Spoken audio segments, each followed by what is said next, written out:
What is up, you amazing, beautiful people? I hope you're doing well wherever you're at, whatever time of day or night you do end up watching this video, because in today's video, I am going to be reviewing the VK90.01P, and let me just tell you, this is one of my favorite side-scraping tanks at tier 10. It just fits my playstyle so well, and I love the tank. I know you guys have probably heard me say that a lot about almost every tank that I do a review on or do, but there's just like different situations and different playstyles for different tanks.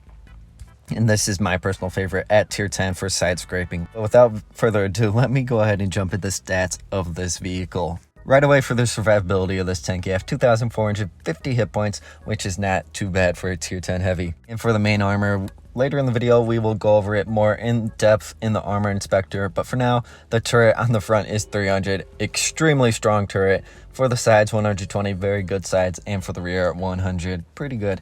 And for the front of the hull, 230, not that bad. For the sides, 140, and for the rear, 100 also.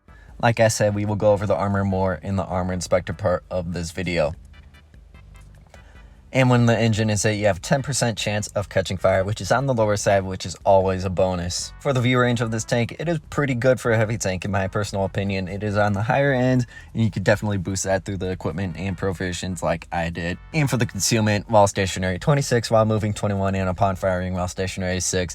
As it is a heavy tank, the concealment is not going to be that amazing, but it's decent and workable for this tank. And anyways, you guys are going to be on the front line side scraping and brawling it out with the enemy in this tank anyways, so not too bad on the concealment end. Obviously not the absolute best either. For the rate of fire for damage per minute is 2,621, and you can definitely boost that through the equipment and provisions. Again, not too bad for a tier 10 heavy tank in my personal opinion. It's not like 3,000 range, but it's a good amount of damage per minute. And for the reload time, it is 10.53 seconds. It is not that bad. It is personally in a good range, and I have not had any complaints about the reload time. For the average penetration for the AP, it is 275, for APCR 320, and for high explosive 65.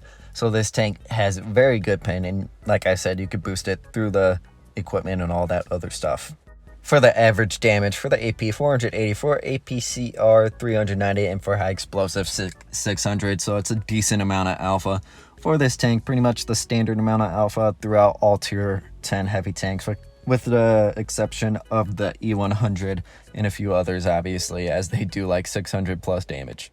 For the aiming time, it is 4.0 seconds, so obviously it is not going to have the absolute best aiming time, but it's not the absolute worst at like 5 seconds or something like that. And you could obviously lower that through the other stuff on this tank, and that's what I did, because you guys know I like to snapshots off and not have to aim in too much unless I absolutely have to. And the dispersion is not that bad for a heavy tank in my personal opinion. And for the gun turn limit, for the gun elevation, it will be 10 degrees, and for gun depression, it will be the same at 10 degrees, and we will go more over that in the armor inspector as well. And for the maneuverability of this tank, it is not going to be the most mobile tank, as it is more heavily armored, but it still has a decent amount of speed.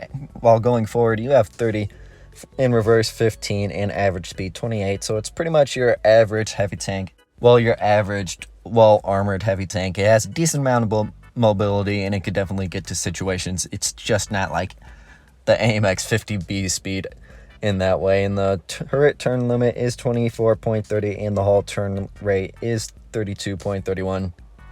Terrain crossing capacity 100, ground 92, and water 68. Like I said, pretty much your run-of-the-mill heavy tank for the mobility category, as it is more focused in the armor on this tank, but it is not slow by any means. Like I said, just run-the-mill average speed for a heavy tank. And for the equipment, I decided to go for gun rammer instead of calibrated shells, because the tank's pen is already good enough in my opinion. It is very good in my opinion, to be honest. And I'd rather get that damage per minute up just a bit more and decrease that reload time just a little bit so I could dish out more damage. For this one, I chose defense systems just so everything could take more of a hit and be more durable. And then I chose improved optics, like I told you guys, get that view range up, as I'm mainly going to be on the front line, not really going to have a situation where I'm going to have to run camo net, and it is a heavy tank, so the camo is not going to be the absolute best.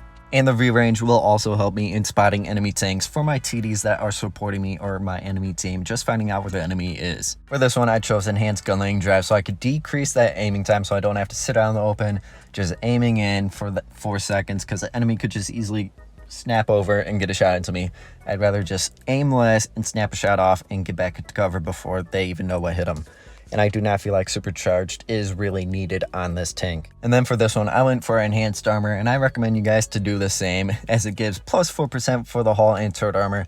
And as you guys saw during the stats, the turret armor is insane. I think it was around 300, I could be wrong, and the hull was like 230. But like, it is really insane. You will see that in the replays later in this video. You could go for improved assembly, get some more HP, but I personally feel like you will be missing out with the enhanced armor, just your personal opinion, and I went for enhanced armor.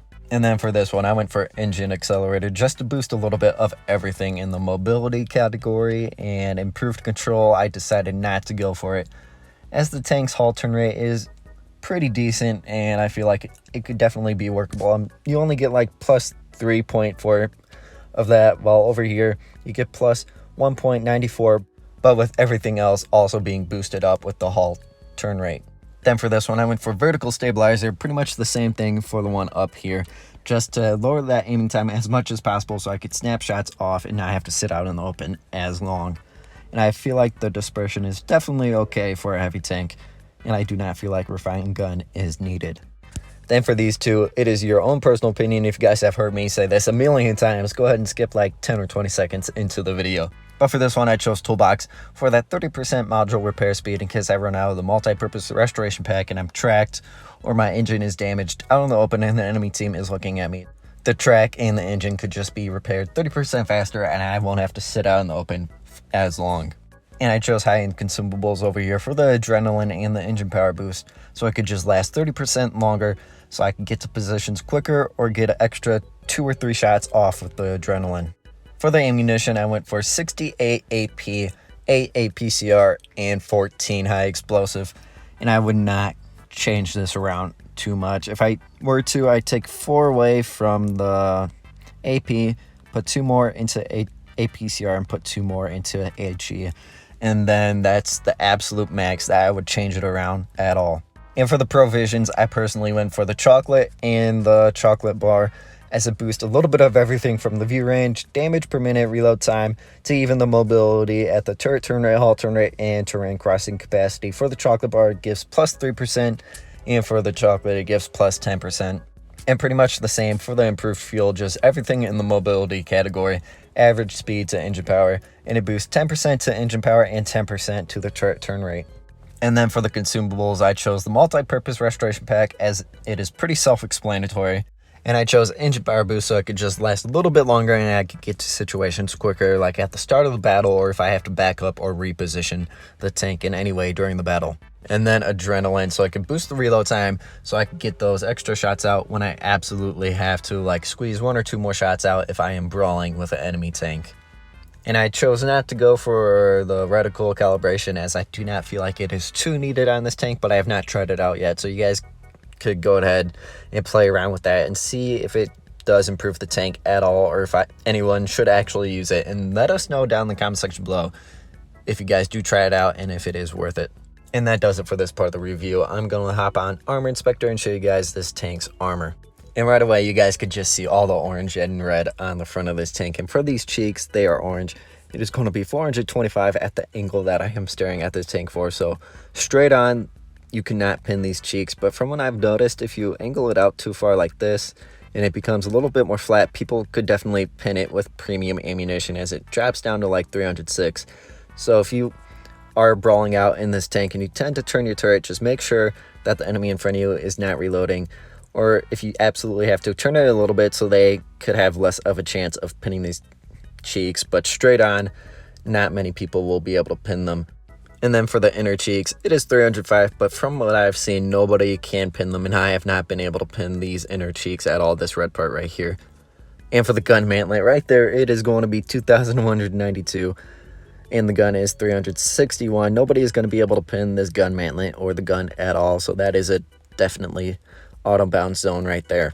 And for this top part of the turret, it is 770. Nobody's going to be able to pin that. And for the cupola, it is 239. But it is pinnable, and the enemy team would have to have a very accurate gun or have a lot of luck to pin that cupola. And if the enemy is aiming at your cupola, just put your gun in front of it and wiggle it in front of the cupola so they could have a chance of missing or hitting your gun. And now for the hull. Right there, the upper plate, 377 at this angle. Not many people will be able to pin this upper hull of this tank. The lower hull, some people will be able to pin this tank. As you can see, it is 242, and this lower part right there, 179. So this lower part of the hull, people will definitely be able to pin. So just hide that when you are side scraping. And let's check this part, 330. Nobody will be able to pin that middle part. But let's go ahead and check the sides of this tank. Right here for the hull, 158, pretty standard for any tank side. People are going to be able to pin it. For the turret, same thing. Most people will be able to pin it. Maybe not that part of the cupola. They could have a chance of bouncing that part. But everywhere else, they will most likely be able to pin your turret. Now let's check the backside. 101, 103, pretty standard. Almost everybody will be able to pin the back of your tank. They might be able to bounce this ring part sometimes. Get a lucky bounce there every now and then. But if they aim for the back of the turret or the hull, most people will be able to pin it. And this side is the same as the other one, so we will not go over that.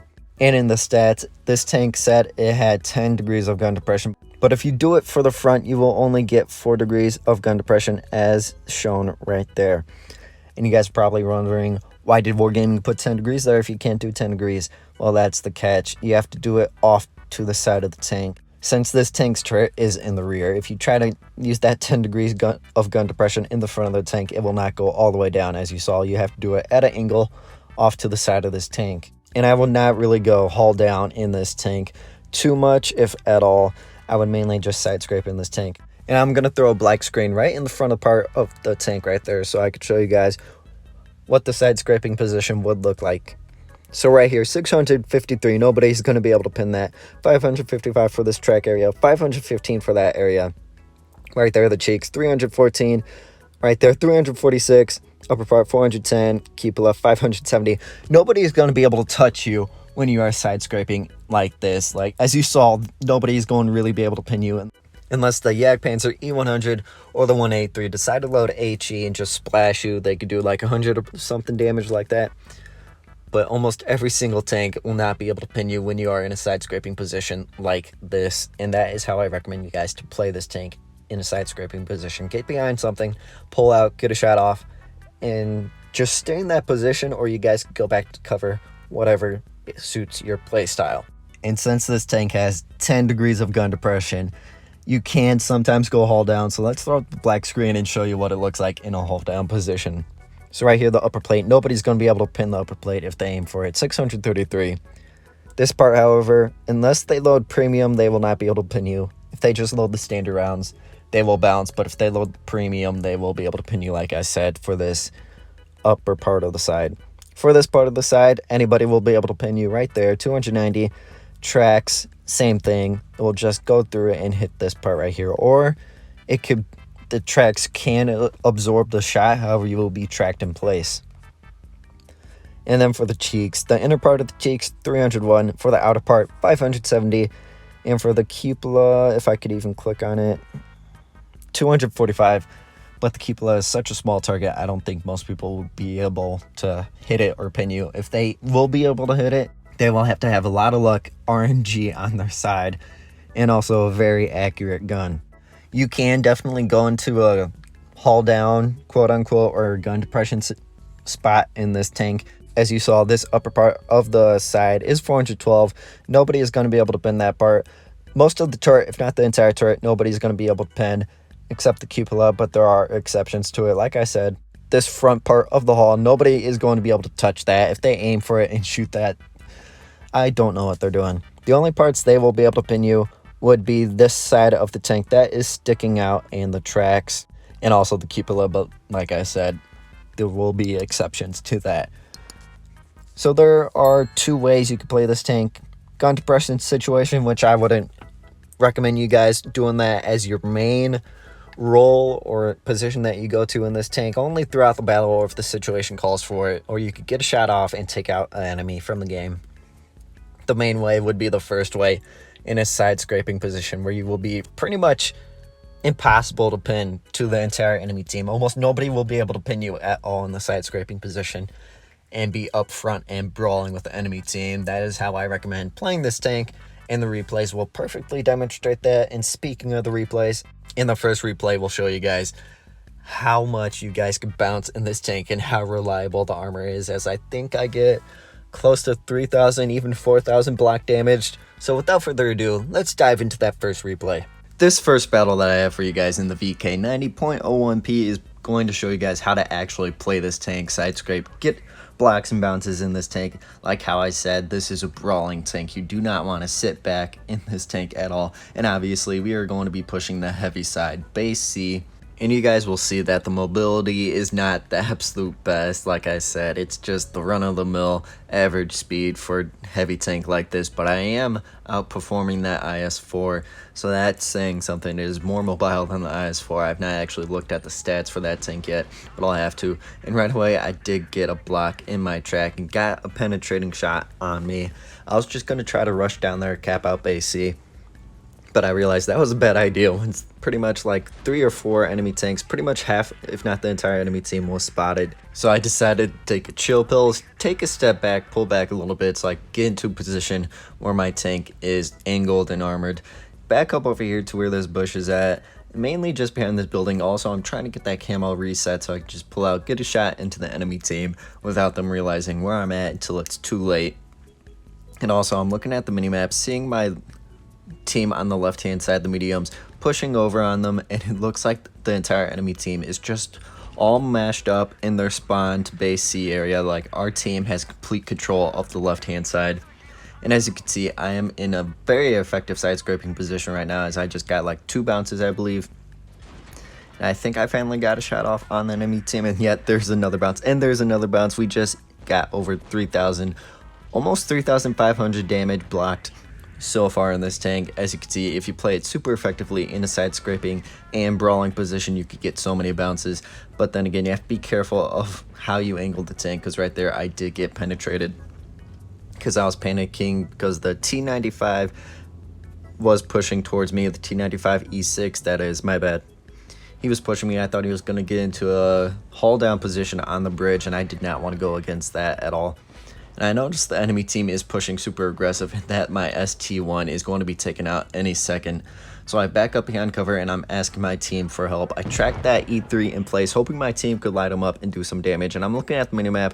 There's one TD in our spawn. I'm hoping he is not AFK, and I believe that is the Death Star. So that is why I'm backing up, mainly to deter these enemy tanks. Like right there, the T95 E6 just got deleted by that 183, but the E3 did flank around, so I'm going to focus him since he is one of the most dangerous tanks that I'm facing right now, in my personal opinion, and he is a definite one-shot. Yeah, I do bounce, because that cupola of the E3 is actually pretty strong, and I honestly don't know why I try to shoot that. I was about to go for it again, but I decided against it and try to get that gun depression down, but the 183 took him out before I could. Shout out to that 183 for being a super effective team player. Get a shot into that IS-7, but he takes out our 183, and I'm just going to brawl out with this IS-7 as our medium and light tanks take out the enemy VK. He gets shot into me, get a shot into him, and right now we are just trading. And if you look at the damage blocked right over there under my team's list of names, we have almost 5,000 damage blocked at 4,705, and we managed to take out that IS-7 by ramming him for the win. And I feel like that battle really showed you guys how to effectively play this tank in a side scraping and brawling position, just how to like actually play the tank, because I've seen some people recently in these tanks since the auctions and all this. There's a lot of people who got the tank and they don't know how to play it, and I feel like this battle does really perfectly show how you should play this tank, using your teammates to support you like that 183. I pulled back, allowed him to get some shots into the enemy team, allowing him to keep me alive and me to keep him alive until that very end there where the IS-7 took him out. And also how to just side scrape and angle the tank, as I almost got 5,000 damage blocked. I don't know if you guys saw that or not. And in this next battle and the one after this, you guys are just going to see a trend. You always push the heavy side. Unless your entire team decides to go medium way, then you're obviously going to have to follow them.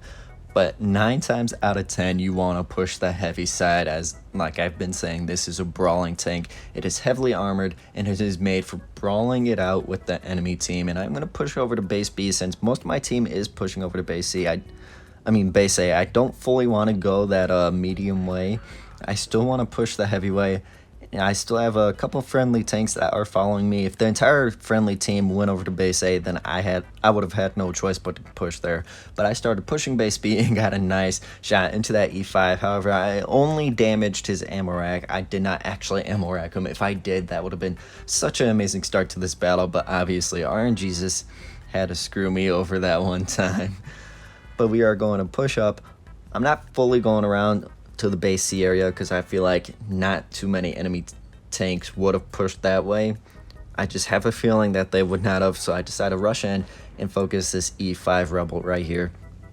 Get a shot into him, however it does not penetrate, it only tracks him in place, but still that will allow my teammates to attempt to get some more shots into him. However, they got no shots into him, which is questionable in my opinion. But I got another shot into him. He got a shot into me, surprisingly, and I'm just trying to show him the strongest armor on my tank. I realize that there's an enemy tank behind me. I get pinned from behind, I get pinned from front, and I get pinned from behind again. So I take out that E5 rebel and I turn around, and it looks like I was wrong. There was an enemy that did push over to base C, and I paid the price for not pushing that way because the AMX just unloaded his entire clip into me. And I am asking my teammates for help, and if you look at the minimap, it looks like there's one heavy tank and the back chat coming over to help me out, get a shot into that AMX, and I'm pulling back. I do not want to be super aggressive to the point where, like, if I rush out there, I could just instantly be deleted by the AMX. However, I still want to be up there to the point where I could get shots off, and if he does focus me, I could be in a well-positioned angle, whatever you guys want to call it, so I can get some bounces off. But we do take out that AMX, and there's the IS-7. I try to quickly turn my hull as fast as possible as he was aiming at my weak side. Try to get into cover, hiding my lower plate and wiggling my tank, trying to get a bounce. However, he does manage to pin me. I get a shot into him, however, but I am a one shot, so I have to be super careful. Instead of backing up, I did chase out into the open. I try to track him in place, but I do damage him, and it does not track. So I'm just trying to wiggle, get back into cover, and he manages to get a bounce again. Try to track him in place again, and it does work out this time, and my teammates are getting shots into him. He is now a definite one shot for me, and I'm pretty sure anyone on my team can one shot him. So he has to be super careful, like I have to be super careful, because I'm only at 144 HP.